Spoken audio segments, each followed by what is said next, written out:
ابراہیم وعلی آل ابراہیم عن ابن عباس رضی اللہ عنہما ان النبی صلی اللہ علیہ وسلم صلی یوم العید رکعتین لم یصلی قبلہما ولا بعدہما۔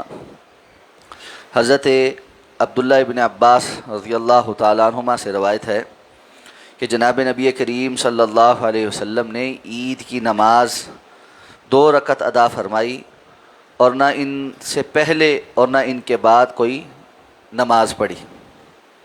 یہ حدیث مبارکہ صحیح سند کے ساتھ متعدد ائمہ سے منقول ہے۔ عیدین سے متعلق احادیث مبارکہ ذکر ہو رہی ہیں۔ اس حدیث مبارکہ کو بیان کر کے جو مسئلہ ثابت کیا گیا ہے وہ یہ ہے کہ نماز عید سے پہلے اور بعد مزید کوئی نوافل نہیں۔ جس طرح جمعہ کے دن جمعہ کی نماز سے پہلے اور بعد میں نوافل پڑھے جاتے ہیں، یا ظہر کی نماز یا مغرب کی نماز کے بعد یا عشاء کی نماز کے بعد، اس طرح عید کی نماز کے ساتھ کوئی نوافل یا سنتیں نہیں ہیں۔ رسول اللہ صلی اللہ علیہ وسلم عیدگاہ تشریف لاتے اور آ کر 2 رکعات عید کی نماز پڑھاتے اور اس کے بعد خطبہ ارشاد فرماتے اور دعا ہوتی، مسلمانوں کا اجتماع ختم ہو جاتا۔ بعض فقہا نے اس عمل کو امام کے ساتھ مخصوص کیا ہے کہ چونکہ رسول اللہ صلی اللہ علیہ وسلم امام تھے تو امام جو ہے وہ کوئی اور رکعات نہ پڑھائے، مقتدیوں کے لیے وہ اجازت دیتے ہیں۔ لیکن ہمیں حضرات صحابہ کرام سے بھی کوئی ایسا عمل نہیں ملتا کہ انہوں نے عیدگاہ میں نوافل پڑھے ہوں۔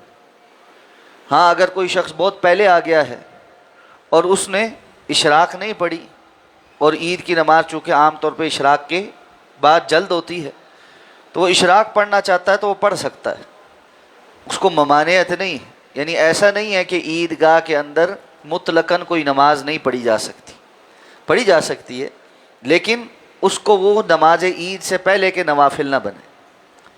اسی طرح اب ایک مسئلہ یہ درپیش ہے کہ اگر مسجد میں عید ہو رہی ہے کسی عذر کی وجہ سے، جیسے بارش ہے یا مخصوص حالات ہیں، جیسے اب مثلا حکومت کھلی جگہوں پر سیکیورٹی کی وجہ سے اجازت نہیں دے رہی، تو ایسے میں جب مسجد میں عید ہوتی ہے تو جو لوگ مسجد میں آئیں گے وہ آ کر تحیۃ المسجد ادا کریں گے یا نہیں کریں گے؟ تو درست بات یہ ہے کہ وہ تحیۃ المسجد ادا کریں گے۔ یعنی اگر مسجد میں کوئی بندہ آتا ہے اور نماز عید مسجد میں ہو رہی ہے تو وہ تحیۃ المسجد ادا کرے گا اور پھر بیٹھے گا، اور باقی عید کے حوالے سے وہ اضافی کوئی نوافل نہیں پڑے گا، نہ عید کی نماز سے قبل نہ عید کی نماز کے بعد۔ اللہ تعالی ہمیں سمجھ کر عمل کرنے کی توفیق عطا فرمائے۔ سبحانک اللہم و بحمدک، نشہد ان لا الہ الا انت، نستغفرک و نتوب۔